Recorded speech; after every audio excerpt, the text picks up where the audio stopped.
చిన్ని సీరియల్ ప్రస్తుతం డల్‌గా సాగుతూ వచ్చేస్తుంది. ఇక సీరియల్ టీమ్ వాళ్ళు నిఖిల్‌ని అయితే ఎంట్రీ ఇప్పించారు. ఇక నిఖిల్, కావ్య ఇద్దరు ఈ సీరియల్‌లో ఉండడంతో ఈ సీరియల్ అయితే చాలా ఇంట్రెస్టింగ్‌గా మారబోతుంది.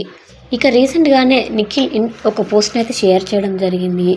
ఇక చాలా షోస్‌లో కావ్య అయితే నాకు నమ్మకం లేదు, నమ్మించి మోసం చేశారు అనే విధంగా మాట్లాడుకొచ్చారు నిఖిల్ గురించి ఇండైరెక్ట్‌గా.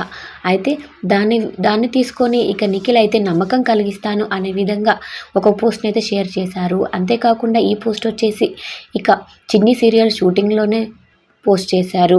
ఇక చిన్ని సీరియల్‌లో నిఖిల్ మాత్రం ఇక కావ్యకి నమ్మకాన్ని కలిగించడం కోసమే చేస్తున్నట్టు తెలుస్తుంది. ఎందుకంటే సీజన్ 8 విన్నర్ అయిన తర్వాత నిఖిల్‌కైతే చాలా మూవీ ఛాన్సులు కూడా వస్తూ ఉన్నాయి. ఇక ఇవన్నీ కాదనుకోని కేవలం కావ్య కోసమే ఈ సీరియల్‌లో నటించడానికి ఒప్పుకున్నారంట నిఖిల్. మరి ఈ సీరియల్ ద్వారా అయినా వీళ్ళిద్దరూ ఒకటవుతారా అని చూడాలి. ఇంకా ఈ సీరియల్‌లో కావ్యని ఎప్పుడో చనిపోయిందని తప్పించిన సీరియల్ టీమ్ మళ్ళీ పీటీ టీచర్‌గా ఎంట్రీ ఇప్పించారు.